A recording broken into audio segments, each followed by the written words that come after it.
Hola, bienvenidos a este repaso. Hoy vamos a explorar de forma concisa los temas centrales de la semana 8 del curso de Historia. Esto es del Centro Preuniversitario de San Marcos, ciclo 2025. La idea es dar un panorama general, siguiendo más o menos el orden del mapa mental de la semana. Empecemos por el humanismo. ¿Qué es exactamente y por qué es tan importante? Bueno, mira, el humanismo es un movimiento intelectual que, digamos, marca el inicio de la Edad Moderna y es impulsado fuerte por la burguesía que estaba en ascenso. Se enfoca mucho en el debate filosófico, literario, político también, y pone al ser humano en el centro de todo, el famoso antropocentrismo. Claro, un cambio de foco total respecto a la Edad Media. Exacto.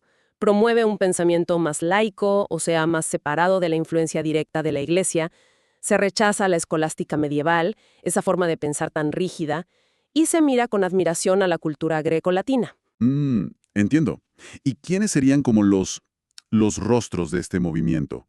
Las figuras clave. Uf, hay varios. Podemos mencionar a Petrarca, a Boccaccio en literatura, eh, Erasmo de Rotterdam, importantísimo con su crítica social, y claro, Maquiavelo, con El Príncipe, que analiza el poder de una forma muy pragmática. Separando política y moral, ¿no? Algo muy novedoso. Sí, sí. Y también Tomás Moro, con su utopía, imaginando otras sociedades posibles. Ok. Entonces, de este debate de ideas, como que pasamos a la acción, a la creación, con el Renacimiento, ¿verdad? Exactamente. El Renacimiento es como digamos, la aplicación práctica de esas ideas humanistas. Se ve en las artes, en la ciencia, en la tecnología. Principalmente en Italia, que fue como la cuna. Se inspira mucho en la cultura clásica, claro. Busca exaltar la belleza del cuerpo humano, el naturalismo, la perspectiva en el arte. ¿Y qué lo impulsó?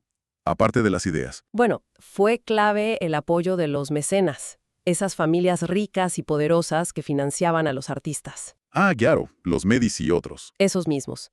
Y también influyó la migración de artistas bizantinos que trajeron conocimientos, sobre todo después de la caída de Constantinopla. Y si hablamos de nombres, de artistas, representantes destacados. En el 480, el siglo XV, que tuvo su foco en Florencia, tenemos a Donatello en escultura, a Brunelleschi en arquitectura, a Botticelli en pintura. Nombres enormes. Sí, los clásicos. Y luego, en el 580, ya en el siglo XVI, el centro se traslada más a Roma, y ahí están los gigantes. Leonardo da Vinci, ese genio universal. Increíble, Leonardo. Miguel Ángel, con una fuerza tremenda en sus obras. Y Rafael Sanzio, buscando más la armonía, la perfección clásica. Bien. Pero claro, tanta efervescencia intelectual, artística, eso también generó roces con el poder establecido, sobre todo con la Iglesia. Aquí la cosa se pone tensa, ¿no? Hablemos de la Reforma Protestante. Definitivamente. La Reforma fue un movimiento religioso que, bueno, en principio buscaba renovar la Iglesia Católica desde dentro, pero terminó en una ruptura, en un cisma. Las causas. Imagino que varias. Sí, claro. Por un lado, la difusión del pensamiento crítico humanista, que ya mencionamos, también el fortalecimiento de las monarquías, que querían más poder frente al Papa. Y no podemos olvidar la corrupción dentro de la Iglesia y sus enormes riquezas, que generaban mucho descontento. ¿Y cuál fue el detonante? La gota que colmó el vaso. Yo diría que fue la venta de indulgencias. Se vendían estos perdones para financiar grandes obras en Roma, como la Basílica de San Pedro. Y eso ya fue demasiado para algunos. Para Martín Lutero, sí, un monje alemán que en 1517 publica sus famosas 95 tesis. Su idea central: la salvación es solo por la fe, no por las obras ni comprando perdones. Y la única fuente de autoridad es la Biblia, no la jerarquía de la Iglesia.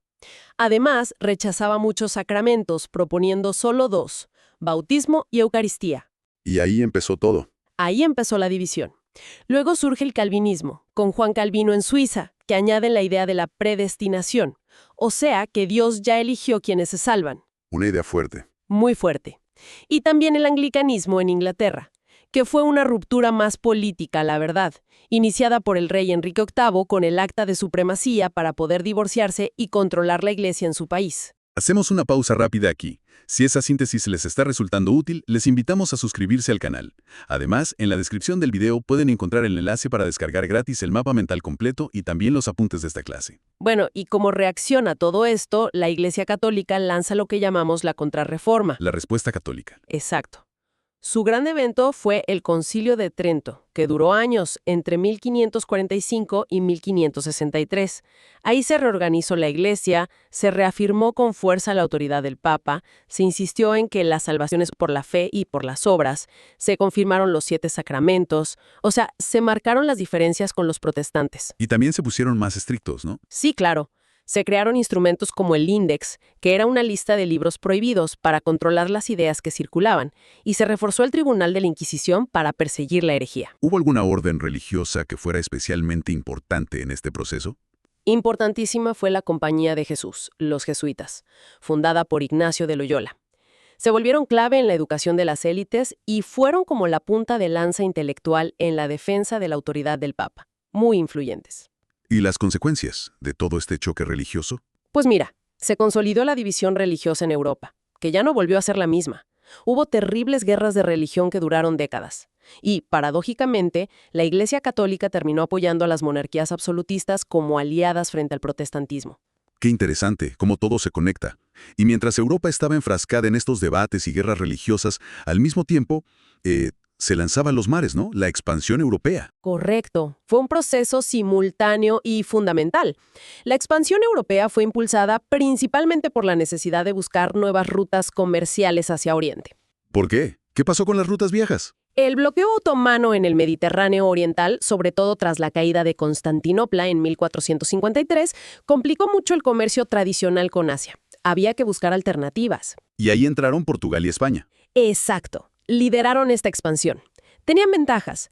Una buena posición geográfica, monarquías ya bastante consolidadas y dispuestas a invertir, y además importantes avances náuticos. Como la carabela, la brújula. Justo, la carabela, que era más ágil, la brújula, el astrolabio, mejores mapas, todo eso ayudó muchísimo. Y bueno, Portugal se fue por África y España confió en Colón y llegó a América. Así es, Portugal, de manera muy metódica, fue bordeando África hasta que Vasco da Gama finalmente llegó a la India. Un éxito tremendo para ellos. Y España, bueno, financió el proyecto de Colón, que estaba convencido de llegar a Asia por el oeste, y se topó con un continente nuevo, en 1492. Un encuentro que cambió la historia. Radicalmente. Luego vendría la primera vuelta al mundo, completada por Magallanes y Elcano, que demostró la esfericidad de la Tierra de forma práctica. Las consecuencias de todo esto fueron enormes. El eje económico mundial se desplazó del Mediterráneo al Atlántico. Se crearon vastos imperios coloniales. La cultura europea se expandió por el mundo. Pero también con un lado oscuro, ¿no? Por supuesto. Un impacto demográfico brutal para las poblaciones originarias de América, debido a las enfermedades, la explotación, las guerras. Y para ir cerrando este panorama tan complejo, ¿cómo se organizó el poder político en medio de todos estos cambios? Bueno, lo que vemos es la consolidación de los estados modernos.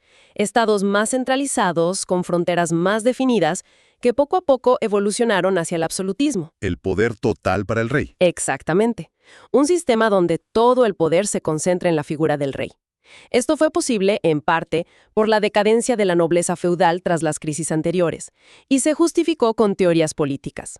Algunos, como Bossuet, hablaban del origen divino del poder. El rey solo respondía ante Dios. La justificación religiosa. Sí. Y otros, como Thomas Hobbes, desde una perspectiva más laica, argumentaban que era necesario un poder fuerte, absoluto, para evitar el caos, la guerra de todos contra todos. El famoso Leviatán. ¿Y cuáles serían las características clave de este absolutismo? Pues un fuerte centralismo administrativo, el sometimiento de la nobleza, que pierde poder político aunque mantenga privilegios sociales, una burocracia cada vez más grande y dependiente del rey, y ejércitos permanentes también bajo mando real. El ejemplo clásico que siempre se menciona es Francia, ¿no? Sin duda. La Francia de Luis XIV, el Rey Sol, es el modelo paradigmático del absolutismo europeo. El Estado soy yo, decía. Bueno, fascinante recorrido por esta época de transición tan intensa. Hemos visto cómo Europa se transforma por completo entre los siglos XV y XVII. Una revolución intelectual y artística con el humanismo y el Renacimiento. Una fractura religiosa profunda con la Reforma y la Contrarreforma. Y una expansión global que cambia el mapa del mundo y da lugar a nuevas formas de poder político, como el absolutismo. Esperamos que esta síntesis, este repaso, haya sido de utilidad. Sí, quedan muchísimos detalles, claro, y debates muy interesantes que surgen de todos estos procesos históricos tan complejos. Exacto. Agradecemos mucho la atención prestada y esperamos contar con su presencia en futuros resúmenes. Hasta la próxima.